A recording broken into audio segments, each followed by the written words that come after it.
義咧？同埋其實詞中景物嘅意義，作者係想透過佢抒發啲乜嘢嘅情感出嚟咧？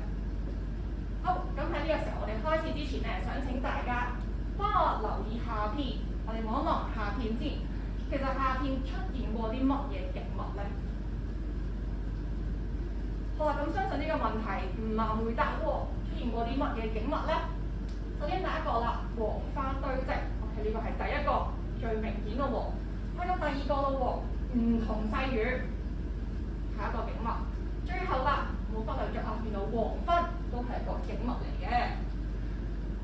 咁咧，我哋啦揾晒所有景物出嚟之後咧，就想問一問大家咯，其實我哋係點樣知道黃花嘅意思係乜嘢咧？同埋點解作者我要將黃花呢個景物呢一個意象放喺個詞入邊咧？有啲乜嘢用處咧？好啦，咁我哋喺推敲之前咧，其實我哋會需要諗一諗喎。其實黃花 ，OK， 我哋第一個策略點樣推敲佢嘅意義咧？我哋要首先知道喎，其實佢景物嘅特色係乜嘢咧？嗱，只要你掌握到其實嗰個景物有啲乜嘢特徵，有啲乜嘢特色，你就會好快地去知道其實佢所存在嘅意義係乜嘢咯喎。好，首先我哋可以望一望幅圖先咯喎。嗱，你會見到成幅圖啲黃花 ，OK， 全部枯萎晒嘅 ，OK， 全部跌晒落地下堆埋一堆嘅。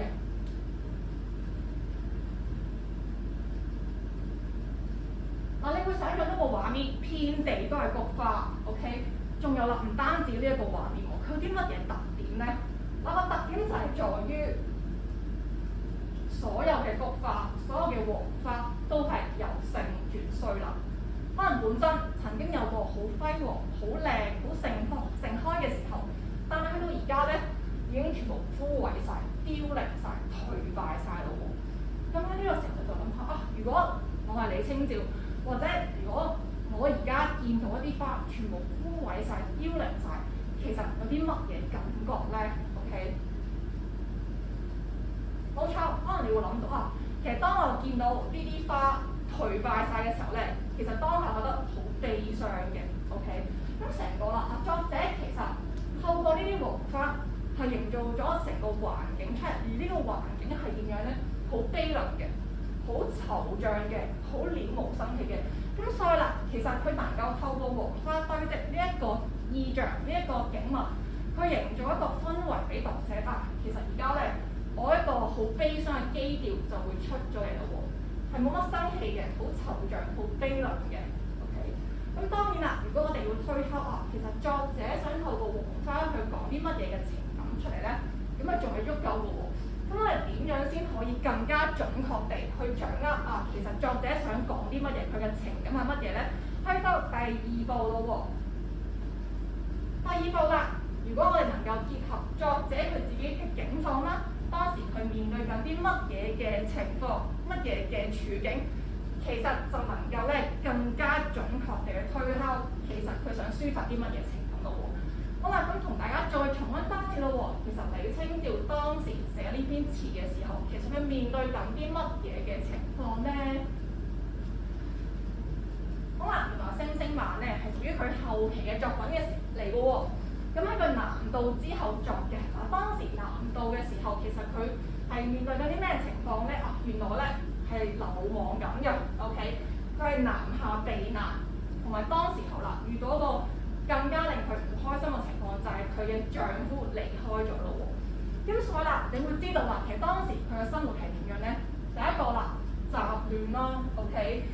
仲有喎，因為呢個係佢後期作品嚟㗎嘛，所以你會知道其實當時其實佢嘅年華已經逐漸老去啦，開始有啲好感慨自己原來是覺得咁快，我已經咧唔再係一個年華美好嘅人咯喎。仲有啦，因為丈夫離開咗，所以你會知道當時其實佢嘅生活好孤苦飄零啊。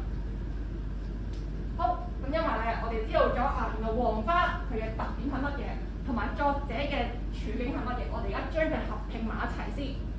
好，問多一次咯，黃花啲咩情態，有啲乜嘢嘅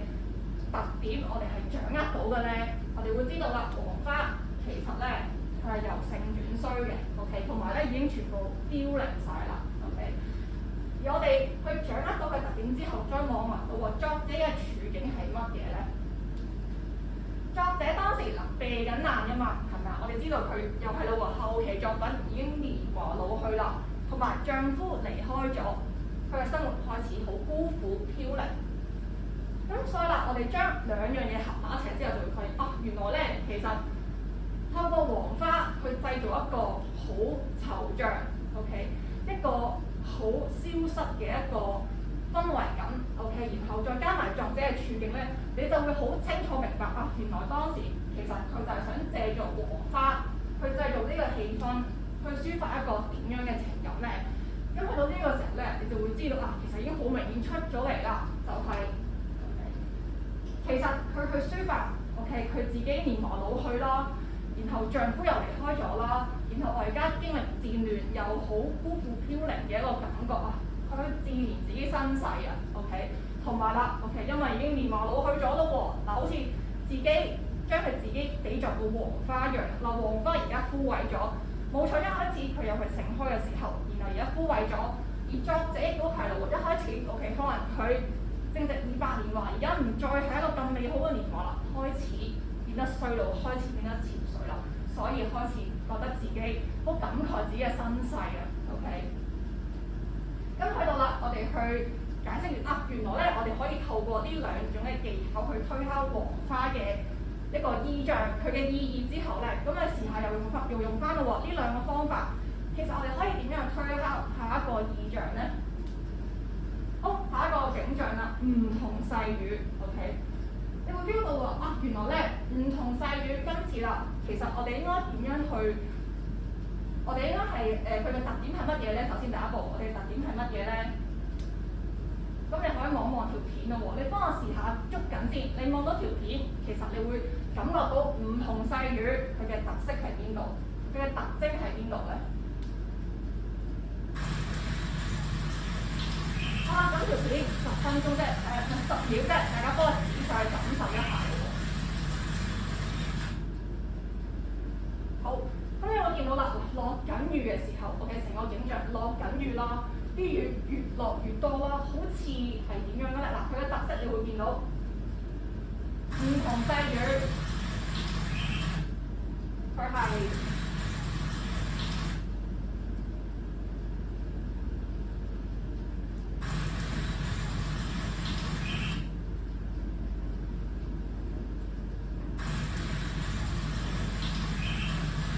冇錯啦，梧桐細雨佢嘅特點好連綿不斷嘅 ，OK，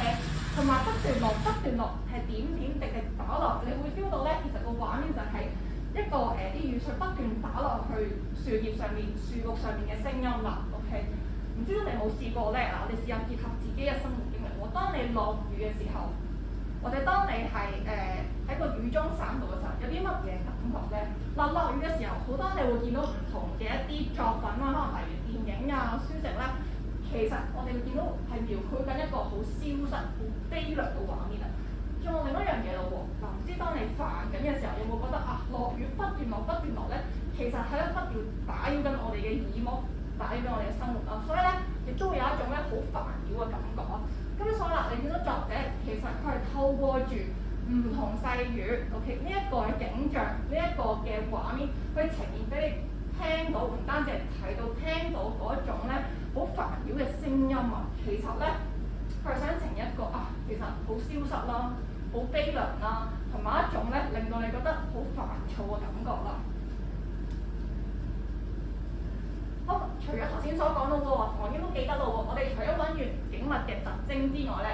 其實亦都想請你啊，我哋又係啦，做多一次咯喎，結合作者嘅境況啦。OK， 作者當時有啲咩境況咧？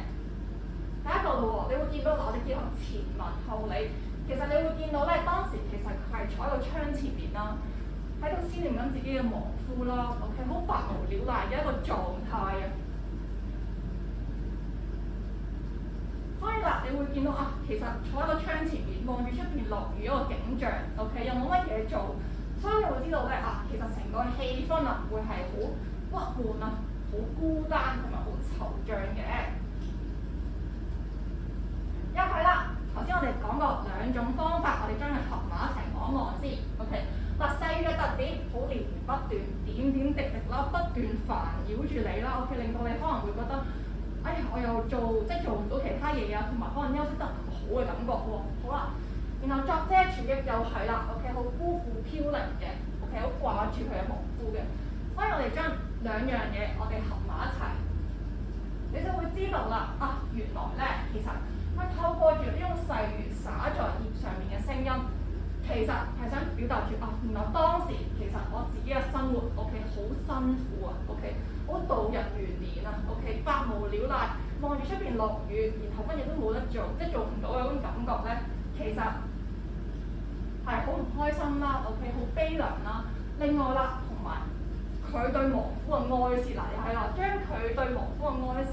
其實好似代入咗啲落雨綿綿細雨一樣咧，大家都係綿綿無盡嘅。好，咁所以我哋去到總結嘅時候啦，頭先我哋學過兩種方法嘅，唔知大家記唔記得咧？第一個啦，當我哋係見到詞中嘅景物嘅時候咧，請你記得我哋一定要捉緊住佢嘅特色 ，OK？ 捉緊住特色之餘咧，未夠嘅喎，我哋仲未推敲到其實作者想講啲乜嘢情感㗎嘛。第二個啦，點樣先可以再準確啲咧？請你 OK？以及其實作者而家當時佢係諗，即係佢經歷緊啲乜嘢嘅事情咧？佢諗緊啲乜嘢咧？嗱，咁樣兩樣嘢合埋一齊咧，就能夠好比較準確地咧，我哋去估到其實當中景物嘅意義，同埋當時作者其實想輸啲咩情感咧？